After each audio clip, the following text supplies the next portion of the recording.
방송에서 제공하는 투자 정보는 투자 판단에 대한 조언입니다. 방송에서 제공하는 주식의 가치, 가격 상승 및 가격 하락에 대해서는 방송사에서 보장하지 않습니다.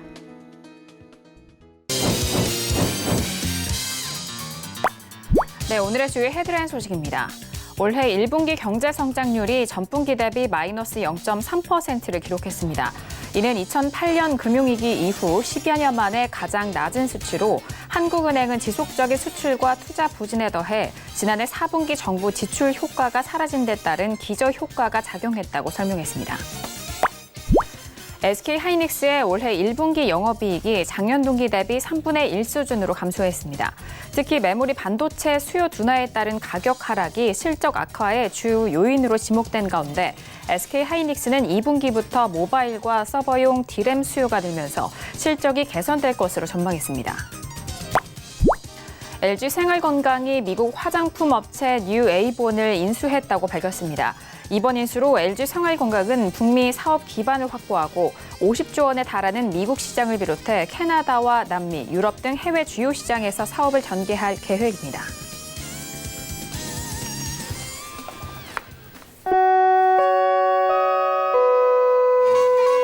네, 안녕하세요. 평택전문 정석투자 김은혜입니다. 자, 본격적인 실적 시즌을 진행이 되고 있는 가운데 오늘은 1분기 실적 악화 속에서 양 지수 모두 하락으로 마감이 됐습니다. 외국인의 매도세와 장 후반에는 기관의 매도세까지 더해지면서 지수 하락을 견인했는데요. 간밤 뉴욕 증시 역시나 실적 악화 속에서 3대 지수 모두 하락으로 마무리가 됐습니다. 자, 오늘 우리 시장 안에서는요, 반도체 관련 종목들이 상승하면서 지수 방어에 나섰습니다. 전일 삼성전자의 비메모리 반도체 연구개발 소식을 들려드렸는데 관련된 반도체 업종 그리고 관련된 종목에 대한 흐름이 가장 우세한 상황이었고요. 한편 원달러 환율이 급등하면서 1,160원대를 돌파하고 있습니다. 미국 시장의 최근 흐름과 그리고 환율 거기에 더불어서 외국인의 수급상을 가장 주요하게 보셔야 될 것 같은데요. 자, 이렇게 모두 목요일장이 마무리가 됐습니다. 오늘도 정석투자와 함께 하시면서 오늘 시장에 대한 정리와 그리고 내일 시장에 대한 대응 전략까지도 꼼꼼하게 확인해 보시길 바라겠습니다. 그럼 오늘 시장 흐름 다시 한번 정리합니다. 시세 보시죠. 네, 오늘 코스피 지수는 전일 대비 0.48% 하락한 2190.50에 장을 마쳤습니다. 수급상 확인하시죠. 개인 홀로 순매수, 반면 기관과 외국인은 동반 순매도 이어갑니다. 코스피 시가총액 상위 종목 확인하시죠. 삼성전자는 하락세로 마무리가 되면서 0.22% 약보합권으로 44,650원에 SK하이닉스는 실적 악화에도 불구하고 2% 넘는 상승 속에서 8만 원대를 다시 회복합니다. 자, 계속해서 코스피 시가총액 상위 종목 확인하시죠. LG화학도 역시나 실적에 대해서 부진한 결과를 내놨지만 오늘 강보합권에서 마감이 됩니다. 36만 5천 원에 마무리가 됐고요. 현대모비스는 2% 가까운 하락 속에서 22만 8천 원에 오늘장 마무리가 됐습니다. 이어서 코스닥 지수는 전일 대비 0.98% 하락한 750.43에 장을 마쳤습니다. 수급상 확인하시죠. 개인 홀로 순매수, 반면 기관과 외국인은 동반 순매도 이어갑니다. 코스닥 시가총액 상위 종목 확인하시죠. 셀트리온 헬스케어는 3% 넘는 하락 속에서 74,100원에 신레젠도 역시나 1% 넘는 하락 속에서 63,800원에 오늘장 마무리가 됩니다. 계속해서 코스닥 시가총액 상위 종목 확인하시죠. 메디톡스는 약보합권 마감 속에서 57만 5,900원에 셀트리온 제약은 1% 넘는 하락 속에서 58,600원에 오늘장 마무리가 됐습니다. 네, 본격적으로 목요일장 정석투자 시작합니다. 목요일 저녁은요, 봉추 선생님과 함께합니다. 봉추 선생님 안녕하세요. 네, 안녕하세요. 네, 반갑습니다. 자, 전일 하락했던 시장, 오늘도 연일 하락을 했고 특히나 코스피 지수는 2200선이 이탈이 됐습니다. 오늘 양시장 어떻게 보셨을까요? 네, 오늘 시장은 어떻게 보면 조금 잘 버티기도 했고요. 그리고 또 약했다 그렇게 볼 수가 있겠습니다. 미국 시장이 하락했죠. 그러면서 조정을 받으면서 시작을 했었는데요. 장중에 반등을 시도할 때는 괜찮았습니다. 삼성전자가 반등을 하면서 지수가 따라가는 그런 흐름이었는데요. 이후의 흐름을 보면은 좀 상당히 약했었죠. 어쨌든 수급적인 흐름을 보면은 당연히 하락해야 맞는 그런 상황이었기 때문에 크게 그 문제가 있을 만한 그런 상황은 아니었었고요. 어쩔 수 없는 그런 부분이었다고 볼 수가 있겠습니다. 자, 그리고 어제 낙폭이 컸었지 않습니까? 그래서 오늘 조금 반등을 기대하신 분들이 많으셨을 텐데 장이 확실히 다시 좀 약해진 그런 흐름입니다. 그래서 그런 그 분위기이기 때문에 강하지 못한 그런 흐름이었고요. 또 장 막판에 중국 시장이 하락하면서 하락이 같이 나왔었던 그런 흐름이에요. 전반적으로 시장을 둘러싼 여러 가지 환경이 좋지 않았기 때문에 하락했었던 그런 상황이고요. 이런 흐름이 나오는 게 당연했다 그렇게 볼 수가 있겠죠. 그래서 오늘 시장은 역시 그 예상했던 흐름보다는 좀 약한 흐름이었습니다. 다만 이제 중국 시장의 영향을 조금 받았기 때문에 한국 시장은 좀 약간 좀 억울한 면도 있다 그렇게 볼 수가 있겠죠. 최근에 상승할 때 해외 시장에 영향을 많이 받았지 않습니까? 그래서 당시에 그런 흐름 자체도 뭐 어떤 도움을 받았다고 하면은 오늘 같은 경우에는 또 도움을 전혀 받지 못한 그런 흐름이었어요. 그래서 뭐 그 장은 주식시장 같은 경우에는 항상 이렇게 예상치 못했던 어떤 흐름, 변수나 이런 거에 영향을 계속해서 받기 때문에 그 부분도 좀 생각을 해야 될 것 같고요. 한국 시장 같은 경우에는 이제 어느 정도 좀 꺾이는 흐름이 좀 고착화되지 않나 그런 생각을 하고 있습니다. 특별한 변수가 없으면 그럴 가능성이 높기 때문에 이제는 좀 시장에 주의하면서 어떤 그 대응을 하시는 게 좋을 것 같습니다. 네, 오늘 목요일장에 대해서 전반적으로 좀 평가를 들어봤습니다. 연일 하락세로 이어지는 시장 속에서 2200선의 이탈 다시 한번 좀 확인해 주시길 바라겠고요. 그럼 첫 번째 시간으로 바로 이어가 보도록 하겠습니다. 오늘의 첫 번째 시간은 업종의 이해 시간 기다리고 있습니다. 자, 업종에 대해서 전반적인 특징에 대해서 살펴드리고요. 그 업종에 속해 있는 종목에 대한 특징까지도 알아볼 수 있는 시간입니다. 자, 오늘은 또 어떤 업종을 위주로 중점적으로 들어볼지 궁금한데요. 자, 봉주 선생님, 오늘은 어떤 업종에 대해서 풀어주실까요? 네, 오늘은 코스닥 비금속 업종입니다. 267번이죠. 코스닥 비금속 업종. 비금속 업종은 최근까지 투자자들의 관심을 굉장히 많이 받았던 그런 업종이 아닌가 생각을 합니다. 작년 그리고 올해 특히 관심을 많이 받았었죠. 그럴 수밖에 없었던 게 이 비금속 업종이라는 게 결국은 건설과 연계된 그런 흐름을 보이고요. 그리고 대부 폐마주들이 많이 모여 있죠. 시멘트주라든지 또 뭐 레미콘 기업이라든지 건설과 관련된 그런 기업들의 흐름이 굉장히 좋았었죠. 북한의 뭐 인프라 구축이라든지 그런 기대감으로 계속해서 흐름이 나왔었고요. 남북 정상회담 그리고 미북 정상회담 이런 이슈가 있을 때마다 움직임이 굉장히 강했었던 그런 상황입니다. 그렇기 때문에 계속해서 좋은 흐름을 보였었고요. 굉장히 또 강한 흐름을 보였었습니다. 아마 이 비금속 업종에 있는 종목들을 한두 번씩은 다 매매를 해보셨을 것 같아요. 최근에 워낙 흐름이 좋았었던 그 종목군이고 업종이기 때문에 그러지 않았을까 생각을 합니다.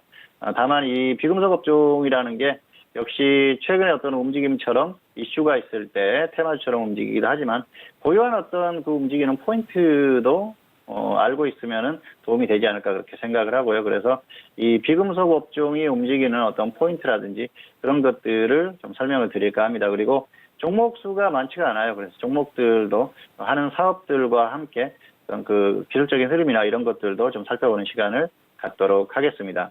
자, 비금속 업종 같은 경우에는 뭐 앞에서 설명을 드렸듯이 역시 최근에 움직임이 굉장히 좋았었죠. 그리고 건설과 연계된 흐름을 보일 수밖에 없어요.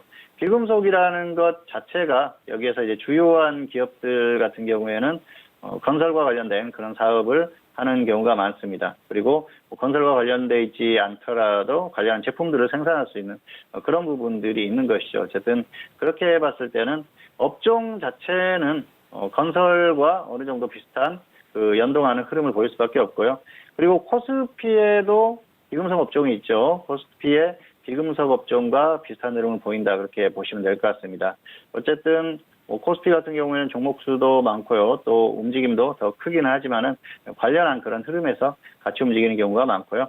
건설과 연계됐다고 말씀을 드렸었죠. 시멘트라든지 레미콘 뭐 이런 것들도 그 아스콘을 생산하는 그런 기업도 있죠. 이런 것들이 건설과 연계되어 있죠. 건설이라는 게 건축과 토목을 합쳐서 이르는 말 아니겠습니까? 그래서 이런 그 건축이나 토목 관련한 그런 그 제품을 생산한다든지 필요한 것들을 생산하는 그런 기업들 그리고 관련한 사업을 하는 그런 기업들이기 때문에 건설 업종의 어떤 흐름과 비슷한 흐름을 보인다 그렇게 볼 수가 있겠습니다.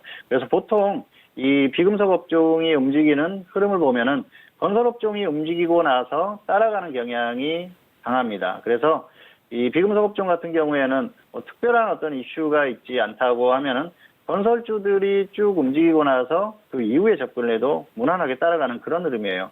그렇기 때문에 서둘러서 미리 접근한다거나 그럴 필요가 없는 업종이고요. 건설업종의 어떤 흐름을 보고 따라서 접근하시면 된다는 것이죠. 보통 어떤 그 평상시의 어떤 흐름 자체는 그렇기 때문에 역시 건설업종을 주시하면서 관련한 대응을 해도 무난하다 그렇게 볼 수가 있겠습니다. 다만 최근의 흐름처럼 어떤 이슈가 있었을 때는 업종 자체적으로 혼자 움직이는 경우도 있죠. 최근의 흐름이 그랬지 않습니까? 대북 관련한 그런 이슈가 발생을 했었죠. 북한의 인프라 구축이라든지 또 경협 뭐 이런 그 흐름이 나오면서 관련한 종목들이 움직였는데요. 특히 시멘트주라든지 또 레미콘 생산 기업 이런 그 기업들의 주가 흐름이 굉장히 강했습니다. 그럴 수밖에 없는 것이죠.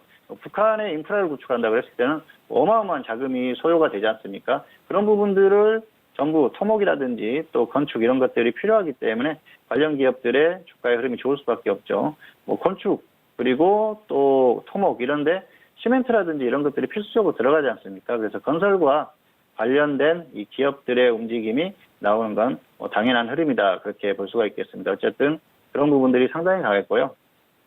이 비금속 업종이 최근에도 좋았지만은 2014년 당시에 흐름이 굉장히 좋은 적이 있었습니다. 그래서 당시에 흐름을 보면은 박근혜 정부에서 리모델링 활성화 정책을 발표를 하면서 흐름이 굉장히 좋았었어요.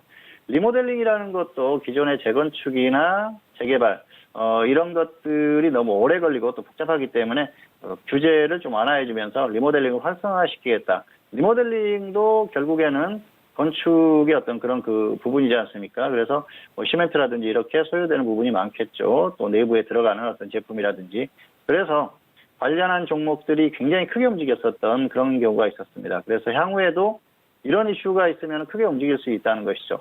북한과 관련된 어떤 뭐 인프라 구축이라든지 또 그런 모멘텀이 발생을 하거나 또 어떤 그 과거에 그 정부에서 했었던 것처럼 뭐 리모델링이라든지 이렇게 건설과 관련된 이런 정책들이 발표가 된다면은 충분히 강하게 움직일 수 있는 그런 업종이 바로 이 비금속 업종이다 그렇게 볼 수가 있을 것 같습니다. 그래서 그런 부분들을 잘 체크를 하시면 될 것 같고요. 그리고 역시 통일이라는 어떤 그런 모멘텀이 생겼을 때는 엄청난 그런 주가 상승의 모멘텀이 발생하는 업종이 바로 이 비금속 업종이죠.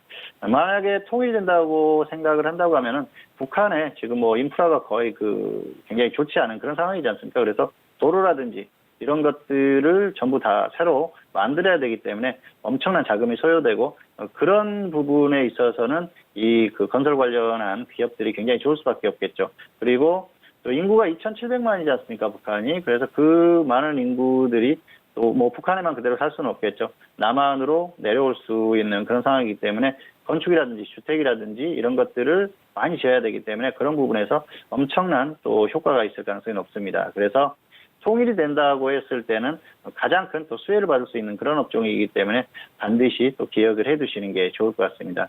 그래서 관련한 어떤 이슈들 그리고 그런 모멘텀이 발생을 하면은 엄청난 또 움직임을 보일 수 있는 업종이기 때문에 꼭 기억을 하셨다가 잘 체크를 하시고 대응을 하시면 좋을 것 같습니다.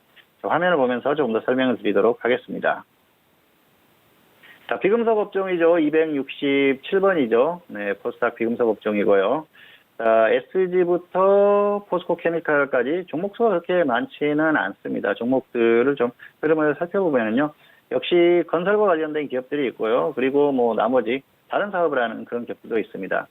SG 같은 경우에는 아스콘을 생산하는 기업이죠. 아스팔트 콘크리트를 아스콘이라고 하는데요.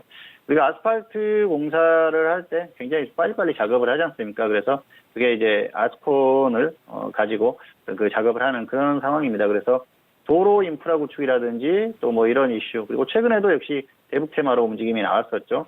그리고 SG 같은 경우에는 과거나 지금이나 정치인 테마주로 움직여요. 한때 안희정 테마로 움직이던 종목인데요. 최근에는 유시민 테마에 편입이 돼서 유시민 테마로 움직이는 종목입니다. 향후에 정치적인 어떤 그 행보라든지 이슈가 있으면 같이 움직일 수 있으니까 그런 부분들을 좀 체크를 하시면 될 것 같습니다. 그래서 정치인 테마 그리고 또 어떤 그 도로 인프라라든지 이런 것들에 관련된 그런 종목이다 보시면 될 것 같고요. 고려 시멘트나 삼천 시멘트 이렇게 시멘트를 생산하는 기업은 건축과 연계될 수밖에 없겠죠. 그래서 어떤 그런 이슈들이 발생했을 때 같이 움직이고요. 건설주들이 움직일 때 같이 움직일 수 있는 모멘텀, 그리고 또 대북 테마로도 움직였었던 그런 흐름입니다. 북영GNM도 대북 테마로 움직였었죠. 이 종목은 판유리를 생산하는 기업이에요. 이 기업 같은 경우에는 아파트라든지 승용차 이런 쪽에 유리를 생산하기 때문에 건설과 관련된 그런 쪽에 재료가 들어갈 수밖에 없겠죠. 그래서 관련한 종목이다 그렇게 보시면 될 것 같고요. 자, 넥스턴 같은 경우에는 역시 유리를 생산하는 기업인데요. CNC 선반, 그래서 전자라든지 또 자동차 이런 어떤 선반을 들어가는 그런 쪽에 관련한 또 그 제품을 공급을 하는 그런 기업이다 그렇게 보시면 될 것 같습니다. 자, 그리고 동국 RNS는 내화물을 생산하는 기업이에요. 내화물이라는 것은 철강 쪽에 필수적으로 들어갈 수밖에 없습니다. 철강 제품을 생산하는데 반드시 들어가야 되기 때문에 꾸준한 수요를 창출할 수 있는 그런 기업이죠. 그래서 철강 쪽의 어떤 그런 흐름과 연계된 그런 흐름을 보인다 그렇게 보시면 될 것 같습니다. 자, 내화물을 생산하는 기업이 동국 RNS 말고 포스코케미칼도 있는데요. 포스코케미칼은 포스코라는 엄청난 그런 배경이 있죠. 포스코 자체가 엄청나게 안정된 기업, 그리고 매출이라든지 이런 것들이 엄청나지 않습니까? 그래서 꾸준히 실적이 나오는 그런 기업이고요. 또 포스코케미칼은 다양한 사업을 하는 그런 기업입니다. 그래서 2차 전지에 관련된 음극재라든지 이런 것들을 생산하는 기업이라서 2차 전지 테마로 움직임이 나오던 그런 종목이고요. 포스코의 어떤 그 시설이라든지 이런 것들을 관리하는 그런 쪽의 사업도 하기 때문에 굉장히 안정적이고 또 시가총액이 엄청나게 큰 종목입니다. 역시 비금속 업종에서는 가장 또 볼만한 그런 업종이다 볼 수가 있겠고요. 자, 그리고 동양파일은 콘크리트 파일을 생산하는 기업이에요. 콘크리트 파일이라는 것은 콘크리트를 가지고 어떤 철강으로 강관 제품을 생산하지 않습니까? 비슷한 그런 모양을 만든다 이렇게 보시면 될 것 같습니다. 콘크리트, 긴 기둥 같은 그런 것들을 만든다고 보시면 될 것 같은데요. 콘크리트 파일 같은 경우에는 건축물에 기둥이 되는 그런 부분들이죠. 그래서 건축에 필수적으로 들어갈 수밖에 없는 그런 상황입니다. 그래서 건축과 관련된 그런 종목이다 그렇게 보시면 되고요. 자, 모엔즈 같은 경우에는 레미콘 생산 기업이에요. 레미콘은 아마 많이 보셨을 겁니다. 차가 길거리에 레미콘 차량이 돌아다니는 걸 많이 보셨을 텐데요. 어쨌든 건설 현장이라든지 또 도로공사라든지 이런 여러 분야에서 쓰일 수밖에 없겠죠. 그래서 최근에도 대북 테마로 움직였었던 종목들이 레미콘 관련 기업이죠. 서산이나 유진 기업도 레미콘 생산 기업이에요. 이런 기업들은 꾸준한 수요가 있기 때문에 기업 흐름이 굉장히 안정적입니다. 그래서 특별히 흔들릴 만한 그런 흐름도 없고요. 기업 흐름 자체가 굉장히 안정적으로 꾸준히 흘러가는 것들을 보실 수 있습니다. 그래서 이런 기업들은 가격 메리트 그리고 기술적인 흐름 이런 것들만 참고하고 대응해도 충분한 그런 기업들이다 그렇게 볼 수가 있겠고요. 자, 그리고 미래 SCI는 건축에 들어가는 부품, 소재 이런 것들을 생산하는 그런 기업인데요. 골재를 생산하는 그런 기업이에요. 골재는 생산할 수가 없겠죠. 바닷속에서 모래를 퍼와서 소금물을 전부 제거한 다음에 그 모래를 건축에 적합하게 제공을 해주는 것이죠. 그런 게 바로 미래 SCI가 하는 사업이고요. 역시 건설 관련주라고 볼 수가 있겠죠. 그리고 삼표시멘트, 서산은 레미콘 기업이라고 말씀드렸습니다. 자, 그리고 세노텍, 세라믹 비드를 생산하는 기업이에요. 세라믹 비드 같은 경우에는 광물이라든지 이런 것들을 잘게 분쇄할 수 있게 도와주는 그런 부품이죠. 그래서 제품입니다. 그래서 최근에 움직임이 나왔었던 게 대북 관련주, 북한의 광물 자원 개발 관련한 그런 이슈로 움직임이 있었던 게 바로 세노텍인데요. 향후에도 관련한 어떤 북한과의 분위기가 좋아지거나 했을 때는 대북 테마로 충분히 움직일 수 있는 그런 종목이다 그렇게 보시면 될 것 같습니다. 자, 엔디포스트는 접착 테이프, 양면 테이프를 생산하는 기업인데요. 스마트폰용 양면 테이프를 생산하는 기업입니다. 그리고 태블릿 PC라든지 이런 데도 들어갈 수밖에 없겠죠. 그리고 TSP, 터치 패널 스크린 이런 데도 들어갈 수 있는 그런 테이프를 생산하는 그런 기업입니다. 그래서 반도체라든지 이런 쪽에 어떤 흐름을 보이는 그런 기업인데요. 최근에는 바이오에 관련한 어떤 이슈로 움직임이 나왔었어요. 자회사 관련한 그런 이슈로 바이오로 움직이는 흐름이 나오고 있기 때문에 지금 같은 경우에는 바이오에 관련된 이슈로 움직인다. 그 정도로 보시는 게 맞을 것 같고요. 원익 QNC는 반도체 관련한 그런 제품을 생산하는 기업입니다. 그래서 반도체의 어떤 흐름들 그런 것들과 같이 움직임이 나온다고 보시면 될 것 같습니다. 삼성전자나 하이닉스 이런 쪽에 석영유리라든지 이런 반도체 관련한 제품을 생산을 하고요. 반도체 관련한 세정 작업을 하는 그런 기업이에요. 그래서 반도체의 어떤 움직임과 비슷한 흐름을 나온다 그렇게 보시면 됩니다. 자, 그리고 유진 기업에 대한 설명은 드렸고요. 포스코 케미칼 같은 경우에는 뭐 워낙에 안정적인 기업입니다. 그래서 흐름 자체는 크게 기업 흐름은 걱정할 필요가 없는 그런 기업이라고 볼 수가 있겠습니다. 자, 이 종목들을 관심 종목에 넣어봤는데요. 종목이 단촐하죠.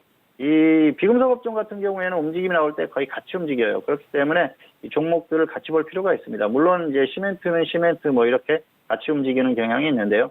전반적으로 건축과 관련된 종목들이 많기 때문에 움직임이 나올 때는 같이 움직이죠. 그래서 업종 자체가 같이 움직이고 종목들이 전반적으로 업종이 움직일 때는 순환매된다. 그렇게 보시면 됩니다.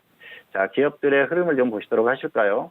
포스코 케미칼은 굉장히 안정적인 기업이라고 말씀을 드렸죠. 포스코 그룹이죠. 포스코가 최대 주주로 돼 있고요. 내화물을 생산하는 그런 기업이라고 말씀을 드렸습니다. 그리고 뭐 2차 전지 관련한 음극재라든지 이런 것들을 생산해요.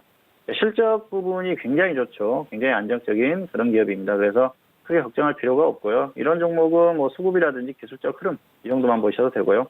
원익 QNC는 반도체 관련한 제품을 생산한다고 말씀을 드렸습니다. 그래서 세라믹, 석영유리 그리고 세라믹 제품 이런 것들을 생산하는 기업인데요. 실적이 안정적이죠. 최근에 반도체 흐름이 좋기 때문에 이런 흐름을 유지할 가능성이 상당히 높고요. 자, 엔디포스는 최근에 바이오 관련한 이슈로 움직임이 나오고 있는데요. 스마트폰이나 이런 것들의 어떤 흐름과 또 관련돼서 움직임이 나올 가능성이 큽니다. 세노텍은 세라믹 기들을 생산하는 기업이라고 말씀을 드렸어요. 그래서 북한의 광물 개발이라든지 이런 이슈가 있을 때 움직임이 나왔었던 그런 종목이고요. 자, 그리고 유진 기업. 레미콘 기업이죠. 유진 기업도 굉장히 안정적인 기업이에요. 실적이 굉장히 많이 나오죠. 안정적으로 계속해서 어떤 흐름이 좋아지고 있는 그런 기업이기 때문에 향후에도 큰 걱정 없이 움직임이 나올 가능성이 상당히 크다. 그렇게 볼 수가 있겠습니다. 자, 그리고 이 모엔즈 같은 경우에는 한때는 정치 테마주로 움직였습니다. 뭐 박원순 테마로도 움직였었던 그런 종목인데요. 역시 레미콘 제조 기업이다 보니까 북한과 관련된 어떤 그런 이슈가 있었을 때 움직임이 나왔었던 그런 종목이고요. 서산도 마찬가지입니다. 레미콘 제조 기업이라서 흐름 자체가 괜찮습니다. 최근에 뭐 작년에 실적이 조금 좋지 않았었지만 크게 걱정할 필요는 없는 기업들이고요. 전반적으로 건축과 관련된 다 그런 기업들이죠. 그래서 흐름 자체가 안정적으로 흘러가는 그런 기업들입니다. 자, 국영GNM 마찬가지죠. 역시 건설 관련주고요. 그리고 또 대북 테마로도 움직임이 나오는 그런 기업이다. 그렇게 보시면 될 것 같습니다. 자, 그리고 SG는 아스콘 생산 기업이라고 말씀을 드렸었죠. 아스팔트, 콘크리트. 아스팔트 뭐 도로 공사라든지 도로 인프라 구축 이런 이슈가 있었을 때 강한 움직임이 나오던 그런 종목이니까 그런 부분을 좀 기억을 하시면서 대응을 하시면 좋을 것 같습니다. 종목들이 굉장히 안정적이죠. 실적이나 이런 부분들이 거의 안정적입니다. 그래서 뭐 대부분 흐름이 좋은 그런 흐름이고요. 동양 파일은 콘크리트 파일을 생산하는 기업인데요. 뭐 작년에 실적이 좀 줄어들면서 좋지 않았습니다만은 전반적으로는 괜찮았던 그런 흐름이에요. 자, 보시면은 종목들이 거의 그 건축과 관련된 그런 사업들을 하지 않습니까? 그래서 흐름 자체도 역시 건설과 관련된 그런 흐름으로 보시는 게 맞다. 뭐 이 정도로 설명을 드릴 수가 있을 것 같습니다. 그래서 이 종목들은 역시 그런 흐름으로 보는 게 맞다. 그렇게 볼 수가 있겠고요. 차트를 보면서 좀 더 설명을 드리도록 하겠습니다. 자, 비금속 업종이죠. 비금속 업종 같은 경우에는 최근까지 흐름이 굉장히 좋았었어요. 2017년부터 엄청난 흐름이 나왔었죠. 그런데 이 흐름은 포스코 케미칼의 흐름입니다. 포스코 캠텍에서 상호가 변경이 됐죠. 포스코 케미칼이 엄청난 흐름이 나왔었어요. 당시에 2차 전지 관련한 테마에 엮이면서 강한 움직임이 나왔었는데요. 지금도 가격 메리트가 별로 없는 그런 상태예요. 그러다 보니까 이런 종목들은 한참 기다려야 되죠. 안정적인 종목이니까 가격 메리트만 확실히 발생하면 충분히 갈 수 있습니다. 그래서 기다리시면 좋을 것 같고요. 자, 비금속 업종을 다시 한번 보시도록 하실까요? 최근의 움직임도 굉장히 좋았었죠. 그런데 이전의 흐름도 괜찮았었습니다. 2014년 이후에 당시에 리모델링 활성화 정책이 발표가 되면서 엄청난 흐름을 보였었는데요. 당시 흐름도 굉장히 강했었죠. 업종이 이렇게 100% 가까이 상승한다는 건 엄청난 흐름을 보이는 그런 상황입니다. 자, 그리고 비금속 업종 같은 경우에는 꾸준히 흐름이 어느 정도 나왔었던 그런 상황이에요. 종목들이 계속해서 움직임이 나오기 때문에 그런 흐름이 나오고 있고요. 보통의 어떤 흐름에 있어서는 건설과 비슷한 흐름을 보인다. 건설주가 가고 나서 움직이는 그런 흐름을 보인다. 그런 것들을 기억하시면 될 것 같고요. 최근처럼 이슈가 있었을 때는 자체적으로 또 움직임이 나오는 그런 흐름이 나오고요. 종목들의 흐름을 보시면 조금 이해가 가실 거예요. 자, 서산, 뭐 이런 기업들, 최근에 대북 테마로 움직임이 강하게 나왔었죠. 그래서 건설과 관련된 어떤 그런 이슈가 있었을 때는 이렇게 움직임이 나온다는 것이죠. 그리고 대북 테마로 움직임이 나오는 그런 상황이고요. 모엔즈, 이런 기업도 마찬가지입니다. 레미콘을 생산하는 그런 기업들이기 때문에 계속해서 어떤 그 정치적인 이슈나 이런 것들이 있을 때 움직임이 나올 수밖에 없죠. SG 같은 경우에는 건설 관련주 대북 테마로 움직임이 나왔었고요. 최근에는 또 정치인 테마주로 움직임들이 조금 나오던 그런 흐름이었어요. 그래서 향후에도 어떤 그 정치적인 이슈, 유시민 테마로서 움직임이 계속 나올 가능성이 있으니까 관련한 어떤 이슈가 있으면은 또 움직일 가능성이 높습니다. 그래서 관련 종목들이 움직일 때 같이 보는 것도 필요하고요. 전반적으로 종목들의 흐름은 최근에 거의 대북 테마로 많이 움직였던 그런 흐름입니다. 자, 시멘트주들도 마찬가지죠. 역시 대북 테마로 강하게 움직임이 나왔었고요. 그리고 과거에도 뭐 건설과 관련된 어떤 이슈들이 있었을 때 2014년, 2015년에 당시 엄청난 흐름을 보였지 않습니까? 그래서 이런 흐름들이 계속 반복될 가능성이 상당히 높다. 그렇게 보입니다. 그래서 향후에도 어떤 그런 이슈가 있었을 때 계속해서 살펴볼 필요가 있을 것 같고요. 종목들은 거의 건설과 관련된 그런 흐름, 건설주들의 움직임, 그런 것과 비슷하게 움직임이 나온다. 그 정도로 생각을 하시면 될 것 같습니다. 자, 그리고 비금속 업종을 다시 한번 보시도록 하실까요? 비금속 같은 경우에는 역시 꾸준히 움직임이 나오고 있어요. 뭐 이런 그 과거에 지수가 좋을 때도 움직임이 나왔습니다. 당시에 건설주들도 엄청나게 움직임이 나왔었죠. 당시에 따라가는 흐름을 보였었고요. 그리고 2008년 이후에는 지수가 반등할 때 움직임이 나왔었지만 역시 2014년 이후에 이런 움직임이 언제든지 가능하다는 것이죠. 그래서 관련한 정책이나 이런 것들이 상당히 중요하다고 볼 수가 있겠고요. 그리고 어떤 정책이나 특별한 이슈가 있지 않으면 혹시 건설에 연동해서 움직임이 나온다. 그 정도만 기억을 하시면 될 것 같습니다. 그래서 비금속 업종의 가장 큰 포인트는 역시 건설과 같이 움직임이 나온다. 그런 것들이 포인트가 될 수가 있겠고요. 통일이 됐을 때는 엄청난 모멘텀이 발생한다는 걸 반드시 생각을 하시기 바라고요. 북한과 관련된 어떤 그 인프라 구축이라든지 이런 이슈가 나왔을 때 다시 한번 또 크게 움직임이 있을 수 있는 그런 업종이니까 정말 제대로 된 어떤 그런 이슈라든지 이런 것들이 발생했을 때는 반드시 좀 참고하시는 게 좋을 것 같습니다. 자, 오늘 비금속 업종에 대한 설명은 이 정도로 마치도록 하겠습니다. 네, 오늘 업종의 이해 시간을 통해서 다시 한번 돌아본 업종은요. 비금속 업종에 대해서 다시 한번 짚어봤습니다. 코스피 비금속 업종을 좀 추정하고 있는 코스닥 비금속 업종인데요. 건설업종과 보통 연동되는 흐름을 보여주기 때문에 건설업종에 대해서도 좀 살펴보시면서 연계지어서 같이 보시면 좋을 것 같고요. 주요 종목 같은 경우에는 유진기업과 포스코 캠텍이 있는 상황입니다.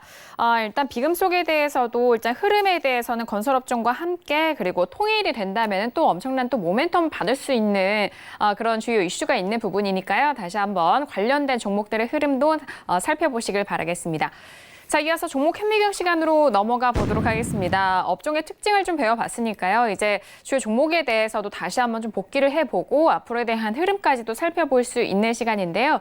자, 오늘은 어떤 종목을 준비하셨는지 궁금합니다. 봉수 선생님, 어떤 종목에 대해서 다시 한번 좀 되짚어볼까요? 네, 오늘 살펴볼 업종은 자화전자입니다. 자화전자인데요. 자화전자 같은 경우에는 뭐 매매를 해보신 분들도 계실 거고요. 그렇지 않은 분들도 많이 있을 거라고 생각을 합니다. 사실 그렇게 아주 크게 관심을 받는 그런 종목은 아닌데요. 이 종목 같은 경우에는 작년이죠. 2018년 12월 12일에 추천을 했었어요. 당시에 12.12라서 또 기억이 나는 그런 종목인데요. 당시는 1차 매수가를 11,800원, 그리고 2차는 만원, 이렇게 이제 평균가 11,400원 대비해서 손절 마이너스 5%, 수익은 15%. 이렇게 일단은 추천을 했었습니다. 손절은 짧게 하지만 수익은 조금 더 길게 보자. 그렇게 생각을 했었죠. 당시 흐름을 보면은 이미 한번 크게 흐름이 나왔다가 조정을 충분히 받았어요. 그래서 가격 메리트가 충분한 상태에서 이 정도면 충분히 접근이 가능하겠다 생각을 했었죠. 이후에 전략을 조금 변경을 했습니다. 2차 매수가를 11,200원으로 변경을 했는데요. 2차 매수까지 됐어요. 그래서 평균가 매수가 되고 나서 흐름이 조금씩 반등이 나오는 그런 흐름이었습니다. 이후에 목표 수익을 바꿨는데요. 본전 오면은 매도하거나 아니면은 계속 홀딩하거나 중기 대응하자 이렇게 변경을 했죠. 중기로 충분히 끌고 갈 수 있지 않을까 그렇게 생각을 했었는데요. 왜냐하면은 가격 메리트가 일단은 확실했었고요. 또 향후 움직임에 대한 어느 정도 기대감이 있었습니다. 왜냐하면은 이 종목 같은 경우에는 수소차 테마로 움직임이 나오는 그런 종목이에요. 그러다 보니까 수소차 테마 같은 경우에는 추세적으로 볼 수 있는 그런 그 테마가 아니겠습니까? 그래서 추세적으로 충분히 움직일 수 있겠다 생각을 했었죠. 그렇기 때문에 계속해서 끌고 가는데 무리가 없겠다 생각을 했습니다. 다만 이 종목이 또 움직임이 나왔던 게 대북 테마로도 움직임이 어느 정도 나왔었어요. 그렇기 때문에 약간 좀 긍정적인 부분과 부정적인 부분이 불안한 부분이 약간 섞였다 그렇게 볼 수가 있겠는데요. 어쨌든 이런 흐름에서 2월 28일에 결국은 매도를 했습니다. 플러스 17% 정도 수익 매도를 했었는데요. 중기로 끌고 가려던 그런 흐름에서 생각을 바꾼 것이죠. 이 종목은 앞에서 말씀을 드렸죠. 수소차 테마 그리고 또 대북 테마로도 움직임이 있었던 그런 종목입니다. 대북 테마에도 속해 있었어요. 엄청나게 뭐 큰 흐름이 나오진 않았었지만은 속해 있었다는 게 굉장히 중요하죠. 그래서 사실 수소차 테마에만 속해 있는 종목이라고 하면은 지수가 정말 크게 다운되는 상황만 아니라면은 계속해서 끌고 갈 수 있겠다고 생각을 했습니다. 왜냐하면은 수소차 테마는 결국 추세적인 어떤 테마 아니겠습니까? 조정을 받더라도 계속해서 갈 수 있는 것이죠. 그리고 종목에 따라서는 이미 가격 조정을 확실히 받은 종목들 같은 경우에는 저점에서만 제대로 하면 계속 끌고 갈 수 있는 그런 부분이 있습니다. 그렇기 때문에 사실 수소차 테마로만 움직이는 그런 상황이었다고 하면은 계속해서 아마 끌고 갔을 겁니다. 그런데 역시 대북 테마에 속해 있었던 그런 상황이기 때문에 대북 테마들이 움직일 때 같은 움직임을 보이느냐에 따라서 정리에 대한 고민을 해야겠다 생각을 하면서 계속 관찰을 했었죠. 결국 2월 28일에 매도를 했던 게 당시의 흐름이 약간 좀 불안한 흐름이 나왔지 않습니까? 2월 28일 아마 기억을 하실 겁니다. 미국, 북한 정상회담이 열렸었던 그런 날이죠. 결국은 트럼프 대통령과 김정은 위원장이 어떤 합의문도 작성을 하지 못하고 안 좋게 헤어졌지 않습니까? 그래서 뭐 둘이 어떤 결론을 내지 못하고 헤어지면서 분위기가 갑자기 험악해졌었죠. 그때 당시에 관련한 테마주들이 거의 뭐 폭락세를 보였었습니다. 다만 이 자화전자 같은 경우에는 하락하기는 했지만 그렇게 폭락하는 흐름은 아니었어요. 다만 영향은 받았다는 것이죠.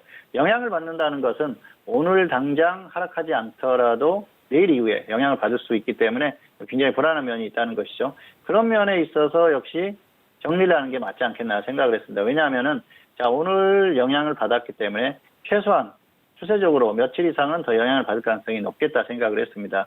그렇게 봤을 때는 본전 매수했던 금액까지 충분히 하락할 수도 있지 않을까. 그래서 뭐 그렇게 하락하지 않더라도 근처까지 온다면 일단 정리를 하고 다시 한번 접근해도 무방하겠다 그렇게 생각을 했습니다. 그래서 정리를 했었던 상황이죠. 좀 아쉽긴 합니다. 이전에 27% 이상 상승이 나왔었거든요. 그래서 거의 30% 가까이 상승을 했던 그런 상황이고요. 또 정리 이후에 또 30% 가까이 다시 또 반등이 나오면서 아쉬움을 좀 남기긴 했습니다만은 당시의 상황을 보면은 정리를 하고 다시 접근하는 게 충분히 맞았다는 것이죠. 어쨌든 상황이 변했기 때문에 그에 맞게 적절하게 대응을 했었던 그런 상황이고요. 그 당시의 대응에 대해서는 역시 나쁘지 않았다 그렇게 생각을 합니다. 흐름이 변하면은 상황에 따라서 그 전략이라든지 이런 것들을 변경을 해줘야 되거든요. 그래서 그런 부분들은 뭐 잘했다 그렇게 볼 수가 있겠는데요. 역시 아쉬움도 조금 남기는 합니다. 어쨌든 여러 가지로 뭐 생각을 많이 할 수 있게 만들었던 그런 종목이 아닌가 생각을 하는데요. 화면 잠깐 보시면서 설명을 드리겠습니다. 자, 자화전자인데요. 이 종목은 이전의 흐름을 한번 보실까요? 움직임이 굉장히 좋았었어요. 2016년부터 2017년까지 움직임이 컸었죠. 그리고 충분히 조정을 받았습니다.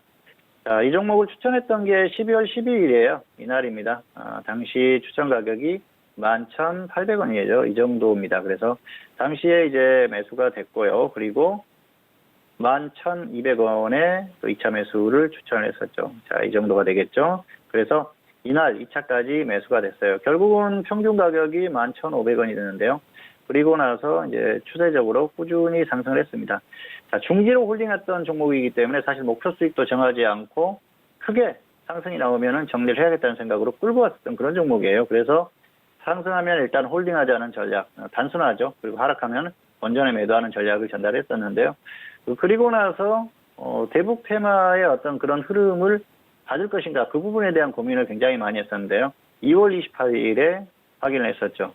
당시에 6% 조금 넘게 하락했습니다만 어쨌든 영향을 받았다는 것이죠. 물론 이 당시에 지수가 전반적으로 꺾이는 그런 흐름이 있었기 때문에 그런 영향도 있었어요. 다만 그 지수의 영향을 받았다고 하기에는 좀 낙폭이 과했고 그 이전의 흐름에 비해서는 상당히 약한 흐름이었었죠. 그렇기 때문에 향후에 조정을 더 받을 가능성이 상당히 높다고 봤습니다. 그래서 일단 정리를 하고 매수가 근처까지 온다면 다시 한번 접근을 하고 그렇지 않다면 뭐 어쩔 수 없는 부분이다 생각을 했는데 결국은 매수가 근처까지는 오지 않고 다시 반등이 나왔어요. 그리고 이전에도 상승이 강하게 나왔었던 상황이죠. 이런 부분은 좀 아쉽기는 하지만은 당시의 대응 자체는 크게 문제가 없었다는 것이죠. 어쨌든 종목은 한번 어떤 목표를 세웠던 그런 전략 이런 것들도 상당히 중요합니다. 그래서 그 전략대로 끌고 가는 것도 굉장히 중요한데요. 그리고 또 반면에 시장의 흐름이 변했을 때는 그에 맞게 대응하는 것도 필요하죠. 그래서 종목의 흐름이나 시장의 흐름이나 이런 것들이 변했을 때는 그에 맞게 적절히 대응을 해야 되는 게 아닌가 이런 그 설명을 드리기 위해서 오늘은 자화전자에 대한 설명을 말씀드렸고요. 오늘 여기에서 설명을 마치도록 하겠습니다. 네, 오늘 종목 현미경 시간을 통해서 다시 한번 본 종목은요. 자화전자에 대해서 다시 한번 살펴봤습니다. 일단 자화전자 같은 경우에는 이전에 27%까지 상승했었던 종목이라서 좀 상당히 아쉬웠던 흐름이다라는 그런 복귀 내용을 전달해 주셨고요. 자화전자가 최근에 좀 움직였을 때는 관련된 테마가 수소차 테마와 그리고 대북 테마주로 움직임이 있었던 종목이기도 합니다. 그렇기 때문에 앞으로 이 관련된 테마와 그리고 자화전자 관심 있으신 분들은 복귀 내용들 다시 한번 참고하시면서 대응에 이용해 보시길 바라겠습니다. 자, 이어서 선생님 질문 있어요 시간으로 넘어가 보도록 하겠습니다. 오늘도 다양한 질문들 많이 접수해 주셨고요. 첫 번째 질문부터 확인해 보도록 할게요. 자, 오늘의 첫 번째 질문은 끝자리 8434님의 질문입니다. 한화 손해보험을 매수가 5,040원에 비중 10% 질문이셨습니다. 자, 오늘 한화 손해보험은 강보합 마감이고요. 5,070원에 마감이 되면서 지금 뭐 매수가보다 소폭 상승을 보여주고 있는 상황인데 자, 봉추 선생님은 하나 손해보험 어떻게 보실까요? 네, 학점은 B고요. 손절 마이너스 5%, 수익은 플러스 10%이 정도만 보시면 될 것 같습니다. 수익 같은 경우에는 흐름이 강하게 나오면 조금 더 끌고 가도 될 것 같고요. 어쨌든 일단은 그 정도만 보시는 게 맞을 것 같아요. 왜냐하면은 지금 시장의 흐름 자체가 그렇게 좋지 않기 때문입니다. 그리고 보험주들이 최근에 뭐 그렇게 강한 흐름은 아니에요. 어쨌든 특히 이제 손보사들 같은 경우에는 뭐 일부 종목이 강한 흐름을 보이기도 합니다만은 손해보험사들, 손보사들이 최근에 실적이 좋지 않았어요. 그런 부분에 있어서 좋지 않은 흐름 그리고 이 손보사들이나 이 보험 쪽에 정부에서 조금씩 자꾸 이렇게 좀 압박을 하는 그런 흐름이에요. 물론 보험료를 인상하면서 그에 맞게 적절히 대응을 하는 것 같은데요. 실적이나 이런 부분들이 좀 좋지 않게 나오는 그런 상황입니다. 그런 흐름이기 때문에 강한 흐름이 나오기가 어렵고요. 지수보다 약하다는 것이죠. 그래서 뭐 길게 대응하는 것보다는 짧게 대응하는 게 나을 것 같습니다. 매수는 잘하셨어요. 차트 한번 보실까요? 매수를 잘하셨다고 말씀을 드렸는데요. 5,040원에 매수를 했습니다. 여기에서 매수를 했는데요. 자, 이걸 가격으로만 보면은 굉장히 잘한 것이죠. 최근에 뭐 이 2017년 8월 2일 이후에 최저점이지 않습니까? 엄청나게 거의 최저점 부근에 매수를 했기 때문에 잘했다고 할 수가 있겠는데요. 최근에 시장의 흐름을 봐서는 여기에서 매수를 해야 되는지 고민을 해볼 필요가 있을 것 같아요. 자, 보험주의 흐름을 한번 보실까요? 보험주는 최근에 반등이 조금 나왔었죠. 뭐 지수에 비해서는 그렇게 강한 흐름은 아니었어요. 지수를 보실까요? 지수가 훨씬 강하죠. 자, 그리고 지수가 지금 이제 꺾이는 그런 흐름이지 않습니까? 고점에서 꺾이는 흐름인데, 자, 이때 접근하셨어요. 그래서 시기상으로 좋지 않다는 것이죠. 여기에서 매수를 한다는 것은 시기상으로는 맞지 않다. 다만 가격적으로는 괜찮다. 그래서 이게 A라고 말씀드리기는 좀 어렵고요. 아마 그럴 겁니다. 이게 지금 시장의 흐름이 좋았을 경우에는 충분히 예측 매수를 해볼 수 있기 때문에 괜찮다 그랬을 텐데 지금 같은 경우에는 조금 아니죠. 그리고 하락 추세가 계속 유지되고 있지 않습니까? 이랬을 때는 확인 매수를 들어가는 게 편안합니다. 일단 반등이 좀 강하게 나오고요. 그리고 나서 조정을 받았을 때 들어가는 게 그게 안정적이거든요. 그런데 지금 같은 경우에는 예측 매수예요. 그냥 예측 매수이기 때문에 이랬을 때는 간단합니다. 더 하락하면 손절 짧게 하시고요. 상승하면 수익도 짧게 보는 게 맞습니다. 다만 상승이 나왔을 때 시장의 흐름이 급격히 좋아진다. 그랬을 때는 좀 더 끌고 갈 필요가 있는 것이죠. 그렇지 않은 상태에서 적당히 종목만 반등이 나왔을 반등이 나온다 그랬을 때는 적당히 정리하고 다시 또 시장의 흐름을 보면서 접근해야 되는 것이죠. 그리고 하나손해보험 같은 경우에는 개별주가 아니에요. 이런 종목들 같은 경우에는 뭐 거의 우량주에 속하는 그런 종목이기 때문에 역시 지수를 참고할 수밖에 없습니다. 그래서 손절 마이너스 5%, 수익 10%이 정도로 짧게 보시는 게 좋을 것 같습니다. 네, 하나손해보험에 대해서 진단을 해드렸습니다. 학점은 비학점으로 확인됐고요. 손절 마이너스 5% 그리고 수익은 10% 목표가 이상의 대응 전략까지 참고해 주시길 바라겠습니다. 자, 그리고 지금 시각은 10시 38분 지나가고 있습니다. 오늘 목요일장 뉴욕 증시가 개장이 되는데요. 전일장 같은 경우에는 1분기 기업 실적 악화로 인해서 3대 지수 모두 하락으로 마감이 됐고 오늘장 같은 경우에는 좀 혼조 출발한 상황입니다. 다우지수와 S&P 500 지수는 하락으로 출발이 됐고요. 나스닥 홀로 상승 출발한 상황인데 3M에 대한 실적이 워낙 좀 좋지 않게 나오면서 개장 전부터 지수에 대한 하락 영향을 줬다라는 점까지 참고해 주시길 바라겠습니다. 자, 이어서 다음 질문도 이어가 보도록 할게요. 다음 질문은 끝자리 4918님의 질문인데요. 아모그린텍을 매수가 1,700원에 비중은 15% 질문 주셨습니다. 자, 오늘장의 아모그린텍 종가 먼저 확인해 볼게요. 오늘장은 6% 넘게 밀렸네요. 8,920원에 마감이 되면서 현재 손실권이신데요. 자, 봉투 선생님 어떻게 보실까요? 네, 학점은 C고요. 본전 매도하시거나 손절 마이너스 20% 대응하시기 바랍니다. 지금 마이너스 16% 정도 하락했어요. 그래서 여기에서 반등이 나오면 본전을 정리하는 게 맞겠죠. 그리고 더 하락하면은 일단 손절 후에 다시 보시는 게 맞을 것 같습니다. 매수가 아주 나쁘다고 할 수는 없는데요. 조금 애매했다 그렇게 볼 수가 있겠고요. 대응도 지금 좋지 않죠. 15% 넘게 하락했지 않습니까? 그래서 기준을 가지고 대응해야 되는데 좀 아쉬운 그런 흐름이 아닌가 생각을 합니다. 자, 어쨌든 종목 매수라든지 이런 것들을 조금 더 신중했어야 되는 게 아닌가 생각을 하고요. 차트 잠깐 보시겠습니다. 1,700원에 매수하셨는데요. 여기에서 매수하신 겁니다. 그래서 사실 이 정도면은 매수해볼 만해요. 왜냐하면은 고점 찍고 조정을 쭉 받고 급락하는 것도 아니었습니다. 그래서 여기에서 저점을 이탈할 것인가 생각을 하고 들어가 볼 수는 있다는 것이죠. 다만 기준을 가지고 대응을 해야 되는 것이겠죠. 그리고 사실은 여기에서는 좀 기다리는 게 맞았습니다. 왜냐하면은 가격 메리트가 없어요. 자, 고점이 12,400원이었어요. 고점 대비해서 조정을 많이 받은 것도 아니죠. 그리고 공모가가 9,900원입니다. 신규주 같은 경우에는 가격 메리트가 확실할 때 접근하는 게 좋다고 말씀을 드렸었죠. 공모가 대비해서 현저하게 낮은 가격이거나 아니면은 급등을 했다가 고점 대비해서 확실하게 조정을 받았을 때 그때 접근하는 게 맞다는 것이죠. 그런데 이도저도 아닌 상태에서는 좀 애매한 것이죠.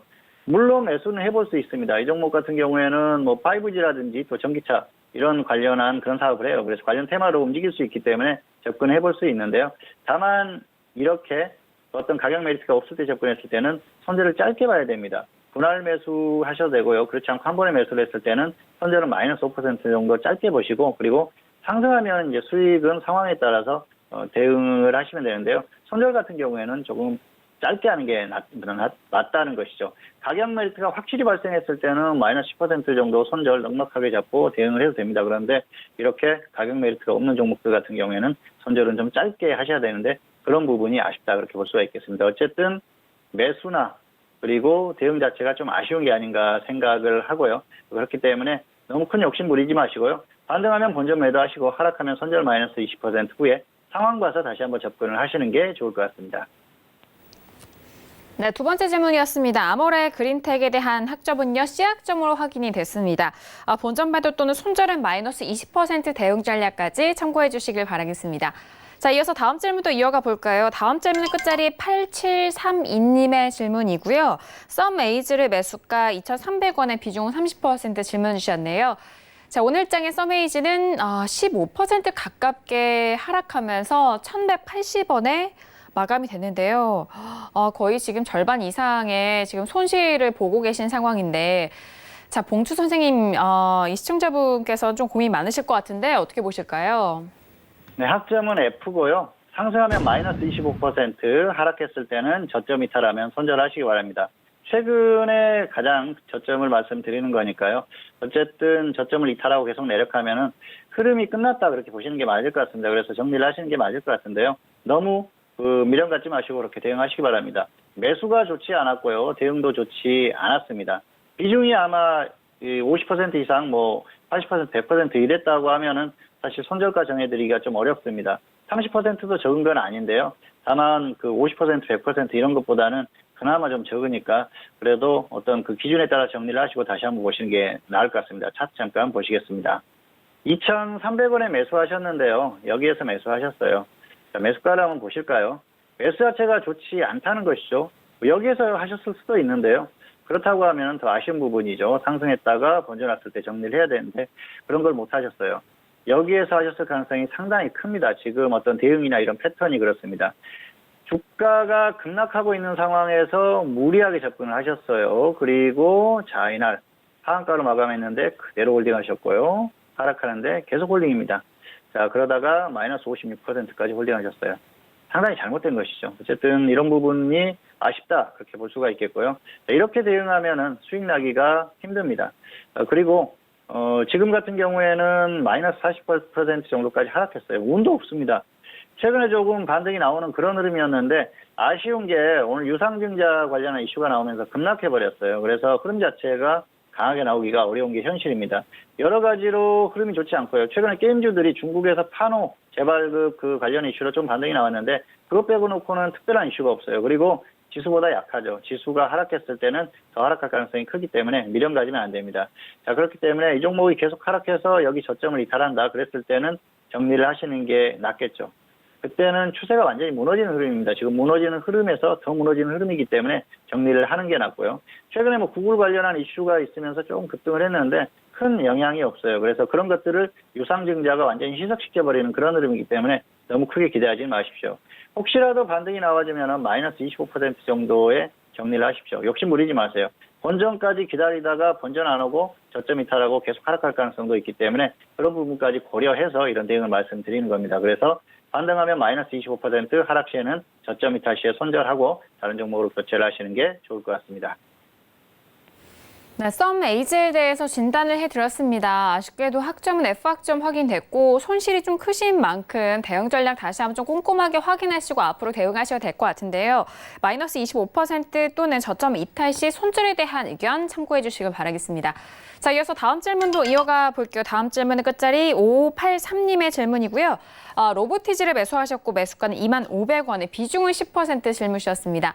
자, 오늘장 로보티즈는요, 약보합 마감이고요. 18,000원에 마감이 됐습니다. 지금 한 10% 정도의 손실을 보고 계신 상황인데, 자, 봉주 선생님은 어떻게 보실까요? 네, 학점은 D고요. 손절 마이너스 20%나 본전, 먼저 오른쪽에서 정리를 하시기 바랍니다. 반등하면 본전 매도하시고요. 하락하면은 손절 마이너스 20% 후에 다시 한번 보시기 바랍니다. 자, 매수가가 좋지 않죠. 차트 보시겠습니다. 25,500원에 매수하셨는데요. 여기에서 매수하셨죠. 최근에 로봇 관련주들이 흐름이 굉장히 좋죠. 이 종목도 그래서 같이 움직임이 나왔는데요.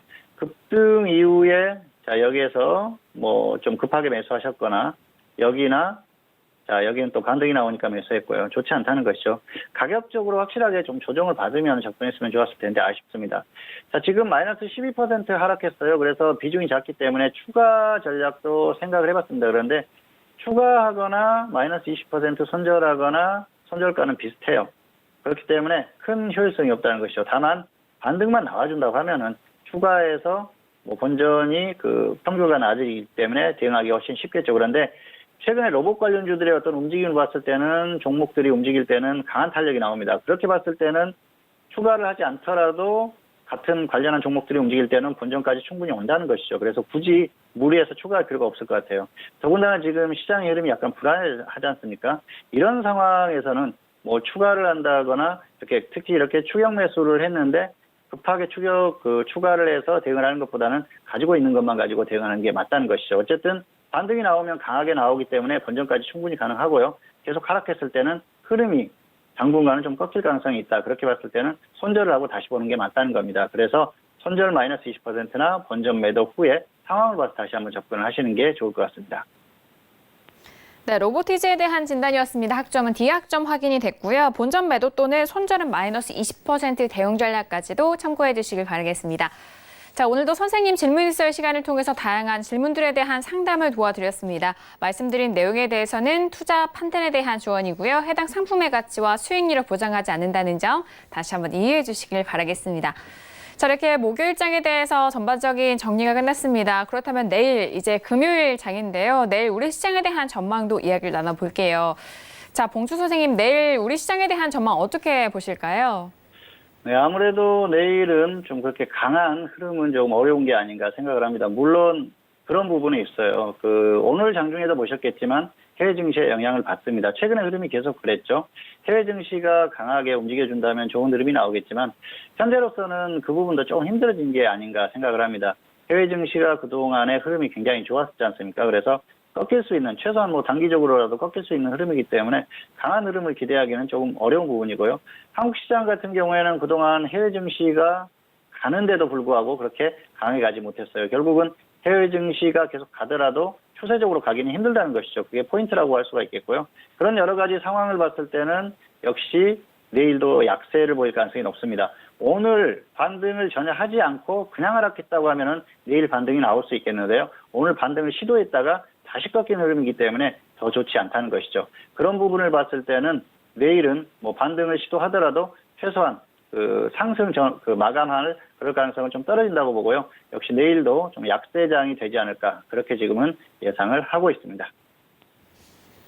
네, 그리고 연속 하락하고 있는 시장 분위기 속에서 내일 시장 역시도 좀 재반등은 좀 힘들어지지 않을까라는 그런 말씀해 주셨고요. 해외 증시가 좀 상승해도 좀 올라가지 못하는 거에 대한 부분이 좀 포인트로 잡아주셨고요. 약세장에 대비하자라는 말씀까지 덧붙여 주셨습니다.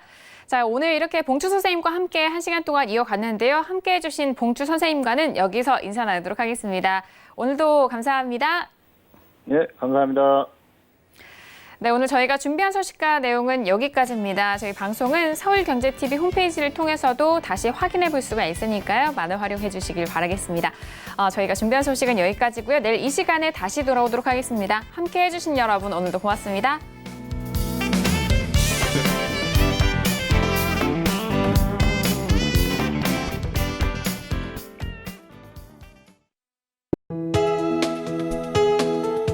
방송에서 제공하는 투자 정보는 투자 판단에 대한 조언입니다.